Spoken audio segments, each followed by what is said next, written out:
California man is blue, literally. He shocked the world 4 years ago. A man who turned his skin the color blue. Yeah, probably a little lighter. So how did this happen? From remote mountain towns to isolated islands, there are families where, let's say, the gene pool isn't exactly a swimming spot. We're talking about the kind of inbreeding that leads to traits so wild, they could make a science fiction movie look tame. Think families who communicate in grunts, or genetic quirks so severe, it's like Mother Nature was playing a game of Jenga with their DNA. What's your favorite memory, Ray? Do you remember anything about your life? And that's just the start. What if we told you these families didn't just keep things in the family because it was tradition, but because their entire way of life was built around it? Ready to meet some of the most unique bloodlines ever? 1. Cleopatra. When we think of Cleopatra, we usually imagine this ridiculously beautiful woman with dramatic eyeliner, lounging on a golden chaise, seducing Julius Caesar and Mark Antony. You know, the kind of woman who could walk into a room and make everyone else look like they should have stayed home. Cleopatra's beauty is basically set in stone, right? But what if Cleopatra wasn't the bombshell we all picture? Yep, turns out the whole beauty thing might not be what we think. Let's break it down.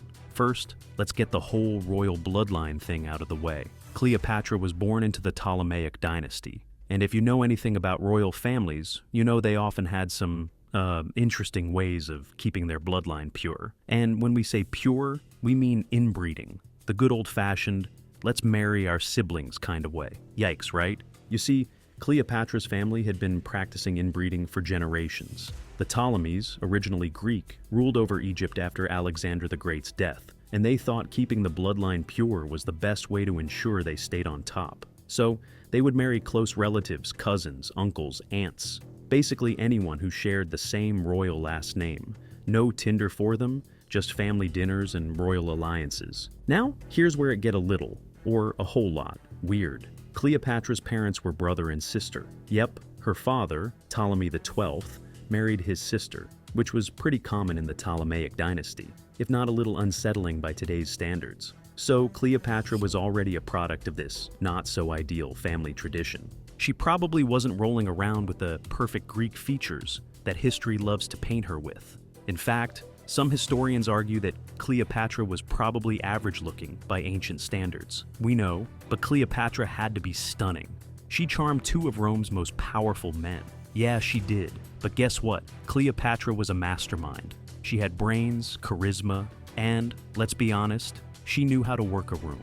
It was her intelligence and wit that got her the men, not just her looks. So, was she ugly? Nah. Was she probably a little more normal looking than all the statues and paintings suggest? Yeah, probably. When you consider the inbreeding in her family, it's pretty clear that Cleopatra's physical appearance wasn't as perfectly sculpted as some of those iconic portraits lead us to believe. Plus, let's be real, anyone who has to deal with that kind of royal inbreeding drama probably didn't have much time to focus on their beauty routine. Think about it. Two brothers to marry, because, you know, she married both Ptolemy XIII and Ptolemy XIV, a civil war to win, and the small matter of trying to keep Rome in check. Beauty routines were probably the last thing on her mind when there was a kingdom to run and powerful men to seduce. 2. The boy king's genetic gamble. While Cleopatra's family dabbled in sibling marriages, Tutankhamun's took it to another level entirely. Born to Akhenaten and his sister, Tut was the unfortunate product of a long-standing royal obsession with keeping the bloodline pure. In theory, this kept the throne secure. But in reality, it led to a lineup of pharaohs with enough health problems to make any modern doctor shudder. Tutankhamun's medical chart reads like the aftermath of a bad genetic lottery. He had a club foot, which left him hobbling rather than striding majestically through the palace. His spine had a noticeable curve, thanks to scoliosis, and he might have suffered from epilepsy on top of it all. To make things worse, his immune system wasn't exactly top-notch. Malaria infections were a recurring nightmare. And let's not forget the bone disorders that likely caused brittle legs, one of which might have snapped during a nasty fall, sealing his fate at just 18 years old. Even his personal life wasn't spared. He married his half-sister, Ankhesenamun, because apparently the family tradition wasn't going anywhere. Together, they had 2 stillborn daughters, further highlighting the genetic risks of keeping the family tree so tightly bound. For all the effort to keep their bloodlines pristine, the Ptolemies and pharaohs might have benefited from, well, branching out a little. 3. The Whitakers of West Virginia. The Whitakers from West Virginia, often dubbed America's most inbred family, might just be the living proof that truth is stranger than fiction. Nestled in the small, tight-knit mountain town of Odd, yes, it's really called Odd, this family has managed to capture the attention of anyone who's ever seen a backwoods cult flick, and not in a good way. When photographer Mark Leda ventured to Odd to document the Whitakers' lives, he was met with a scene straight out of Deliverance. The family members, Betty, Lorraine, Ray, and cousin Timmy, don't exactly communicate in words. No, they mostly grunt and bark at people like misunderstood wildlife. Laida described it as the craziest thing he'd ever seen, and he wasn't wrong. Imagine trying to make eye contact with someone, only to have them scream, run off with their pants falling down, and then kick a garbage can. Yes, it's as bizarre as it sounds. Their inbreeding history runs deep. The family's parents were originally double first cousins, sharing both sets of grandparents, which means the family tree is, let's just say, not the most expansive. Marrying close relatives like this for generations led to a slew of mental and physical health issues. Some members only communicate through grunts, others squawk like confused birds, and it's become a spectacle for anyone brave enough to visit. Despite the rumors and stereotypes, the Whitakers aren't completely isolated from the world. Timmy, the only one of the group to graduate high school, proves there's some level of education going on in Odd, but it's safe to say they didn't exactly ace biology class when it came to understanding the risks of inbreeding. They don't love outsiders poking around either, with neighbors even threatening to use a shotgun if Laida's team didn't leave. 4. Johnny Knoxville's wild family roots. Johnny Knoxville, the king of chaos and cringeworthy stunts, has a family tree that's almost as wild as the things he does on camera, just with a little more, well, inbreeding. While Knoxville is best known for flinging himself into dangerous situations with reckless abandon, his family history is, let's say, a bit more restricted than you'd expect. You see, Johnny's great-grandparents were cousins, which, in the good old days of Southern tradition, wasn't all that uncommon. But when you mix family with a bit too much familiarity, you sometimes end up with a genetic cocktail that's, a little hard to swallow. Health issues, developmental delays, and quirky genetic traits popped up in Knoxville's extended family over the years, giving them their own version of special characteristics. But don't worry, Johnny himself didn't exactly follow in their footsteps. He's got all the right limbs and faculties to jump off ramps and take punches to the face for the camera. Still, it's an interesting little twist. While Johnny's out there giving himself concussions for fun, his ancestors were out there wondering why cousin marriages were ever a good idea. In a way, his family's inbreeding history is the perfect backstory for someone who would later make a living by putting his body through ridiculous, potentially harmful stunts. After all, if you come from a gene pool that's been a little too close for comfort, why not throw yourself off a building for kicks, right? 5. The Habsburg Dynasty. The Habsburgs, Europe's royal powerhouses, had a bit of a family-first approach when it came to relationships. And by family-first, we mean they married cousins, uncles, nieces, you name it. The idea was simple: keep the royal bloodline strong and pure. But, as history often shows, the road to genetic disaster can be paved with good intentions. Their penchant for keeping things in the family led to the notorious Habsburg jaw. This wasn't just any ordinary jaw. It was a chin so protruding it could probably start a fight just by showing up in the room. But that wasn't the only gift they got from their selective breeding program. There was also the pesky problem of infertility, mental issues, and an array of physical defects. The Habsburgs were practically a walking royal warning about the dangers of too much family bonding. Take Charles II of Spain, for example. Poor guy. Born into this mess, he inherited a jaw so prominent he could barely chew. Not to mention other health issues that made him less than ideal as a ruler. He wasn't just physically weak, his mental capacity was also severely affected, likely due to generations of genetic tight-knit marriages. His reign was a disaster, and when he died childless, it marked the end of the Habsburg dynasty in Spain. Talk about a royal fail. By the time the Habsburgs realized their family tree was more of a genetic jungle gym, it was too late. Their empire crumbled, not from external forces, but from the inside out, thanks to a royal bloodline that had become too inbred for its own good. The moral of the story? Maybe don't marry your cousin if you plan on ruling the world. That might just save your dynasty and your jaw. 6. The FLDS families of Short Creek. Short Creek, a small community in Utah, might not ring many bells unless you're familiar with its long history of, well, family drama. Found among the polygamous families of the Fundamentalist Church of Jesus Christ of Latter-day Saints, FLDS. The people of Short Creek have been living under a genetic microscope for years, due to their distinctive and often controversial family dynamics. The FLDS community has a history of marrying within their own group. We're talking polygamy at its finest, with men taking multiple wives, many of whom are related to each other.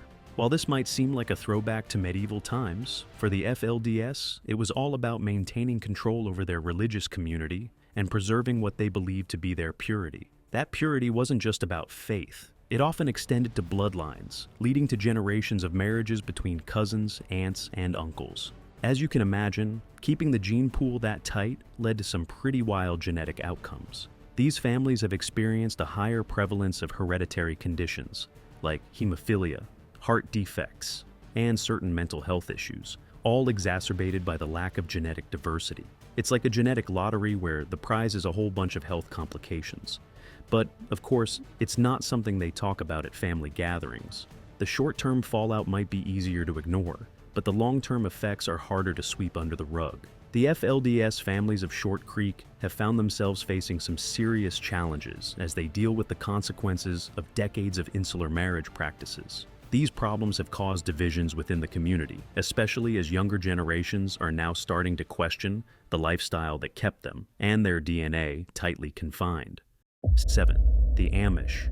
The Amish are famous for their simple off-the-grid lifestyle, but their family history? Well, that's a little more complicated. You see, this tight-knit community is, well, really tight-knit, with roots tracing back to a small group of Swiss-German settlers in the 1700s. Their population has ballooned from just a couple hundred to over 350,000 today. Sounds impressive, right? Well, here's the catch. They don't marry outsiders. At all. The Amish practice endogamy. That's fancy talk for marrying within the same group. While that might keep the community close, it also means that recessive genes have a higher chance of pairing up and causing issues. Combine that with the fact that all modern Amish trace back to just a few hundred ancestors, and you've got a textbook case of what geneticists call a founder effect. So, what's the founder effect? It happens when a small group of people, like those original Swiss-German settlers, starts a new population. Because the group is small, the genetic diversity is limited, meaning certain traits, good or bad, get passed down more frequently. Over generations, these traits can become more pronounced, especially when people keep marrying within the same gene pool. In the Amish case, this has led to a higher occurrence of conditions like Ellis von Creveld syndrome, a disorder that can cause extra fingers or toes, dwarfism, and heart defects. But it's not just Ellis von Creveld syndrome. Other rare conditions, like certain metabolic disorders and congenital heart defects, are also more common in the Amish due to their insular breeding practices. The more restricted the gene pool, the more likely these genetic issues will pop up. But there's a silver lining. The Amish have become an important resource for genetic research.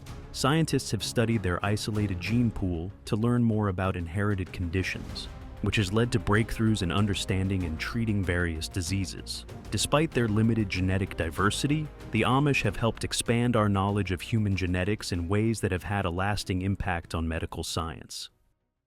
8. America's real-life Smurfs. The Fugates of Troublesome Creek, Kentucky, were about as blue as the Appalachian skies, and not in a sad, poetic way. Their skin literally had a bluish tint, thanks to a rare genetic condition that made them both a medical mystery and the talk of the town. This story starts in the 1820s when Martin Fugate, a Frenchman, married Elizabeth Smith and settled in Kentucky's rugged hills. Both carried the same rare gene for methemoglobinemia, which causes the blood to carry less oxygen, turning it chocolate brown. Through the skin, that blood gave off a bluish hue, making them look like they'd had a permanent run-in with some very stubborn blue paint. 4 of their 9 kids inherited the condition, and thanks to the family's remote location, the gene stuck around. Marriages within the same small community didn't exactly help. Despite their unique coloring, most of the Fugates lived perfectly normal lives. No fainting spells or dramatic collapses here. Sure, the blue skin was attention-grabbing, but it wasn't dangerous unless the methemoglobin levels spiked. In fact, one of the bluest family members, Luna Stacy, lived to the ripe old age of 84 and had 13 kids of her own. By the 1960s, the Fugate's unusual hue had caught the attention of a hematologist, Madison Colseen III, who was determined to figure out what was going on. Turns out, the Fugates were missing an enzyme that keeps methemoglobin levels in check. Colseen treated them with methylene blue, a dye that worked like magic. Within minutes, their skin turned back to a more typical shade. The blue gene faded as the family tree branched out, but the last known blue Fugate, Benjamin Stacy, was born in 1975. While he lost the full-body tint as he grew up, his lips and fingertips still turned blue when he got cold. 9. The British Royals. The British royal family, known for their tiaras, corgis, and occasional drama, also has a less than glamorous secret: their history of, well, very close family ties. No, we're not talking about the kind of family that gathers around the dinner table to swap stories. We're talking about a royal tradition of keeping things pure, by which they meant marrying cousins, aunts, and uncles. And let's just say, it didn't always work out the way they hoped. It all goes back to Queen Victoria and Prince Albert, who were first cousins. Yes, that's right, first cousins. Their love story might sound straight out of a royal fairy tale, but it set the stage for some pretty questionable marriage choices within European royalty. The idea was that keeping it all in the family would maintain power, unity, and, most importantly, a pure bloodline. You see, royal families were obsessed with keeping their bloodline free from, well, commoners. They figured the best way to keep the royal genes sparkling and free from anything messy was to marry within their circle. But here's the catch. When you keep passing around the same genes in a tight-knit pool, things start to go sideways. Queen Victoria, bless her heart, passed on a little something extra to her children, the gene for hemophilia, a disorder that prevents blood from clotting. This little gift didn't just stay in her family. It spread like wildfire across European royals. The Russian Tsars got it, and Tsarevich Alexei Romanov tragically died from it. The Windsors too got a taste of the royal hemophilia curse, showing that keeping it pure doesn't always mean keeping it healthy. But that's not all. Royal intermarriages also brought along a few mental health hiccups. Take King George III, who was, let's just say, a little unstable. While it's not totally clear if it was the result of royal inbreeding, some experts think his mental health issues might have been a genetic gift, passed down from the royal family's highly selective marriage choices. By the time Queen Elizabeth II married Prince Philip, who, let's face it, was a distant cousin by that point, the royal family had stopped marrying direct relatives. But the history of the royal bloodline obsession still lingers, proving that sometimes royal tradition doesn't exactly guarantee a happily ever after. Keeping it pure? Yeah, not always as glamorous as it sounds.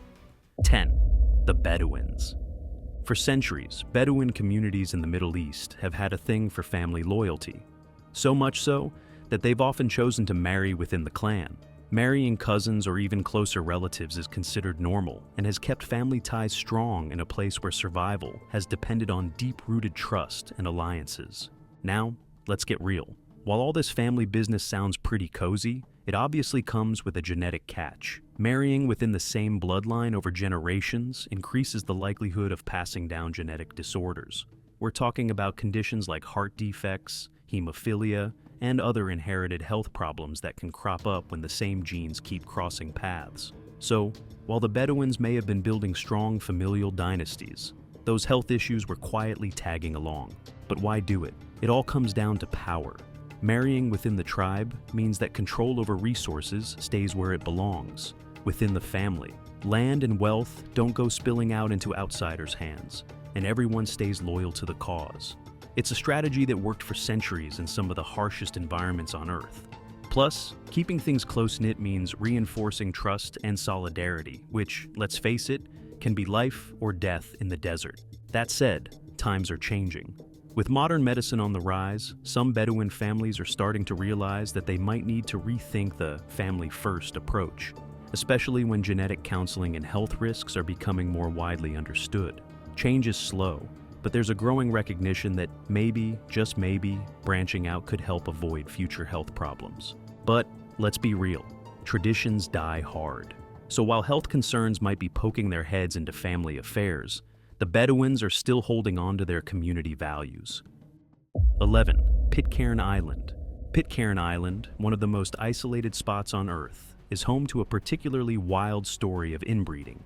The island's history starts with the infamous HMS Bounty mutiny in 1789, when a group of British sailors, led by Fletcher Christian, seized the ship and set sail for a remote location to escape British authorities. They landed on Pitcairn Island, and over time, their descendants, along with a few Tahitian women, became the island's only inhabitants. Now, this sounds like the setup for a utopian paradise, right? But there was one little hiccup in the plan. There were only a few dozen people to start with. With such a small gene pool, the descendants of the mutineers were basically left to mix and match with their own family members. Over generations, this isolation led to a significant amount of inbreeding. The results? A lot of health problems. The islanders started showing signs of genetic disorders, from heart defects to developmental issues, and these conditions were passed down as the generations went on. But because Pitcairn was so far from the rest of the world, it took a long time for anyone to take notice. By the time the first scientific studies were done in the 20th century, the islanders had already dealt with the consequences of their limited gene pool. What's even more fascinating and, let's be honest, kind of tragic, is how the islanders managed their relationships. Many of them were so closely related that they didn't even know it. After all, with such a small population, finding a stranger to marry was nearly impossible. This led to even more instances of accidental incest, often without the families realizing the extent of the genetic overlap. So, after all that, one question remains. Would you still want to know what your family tree really looks like?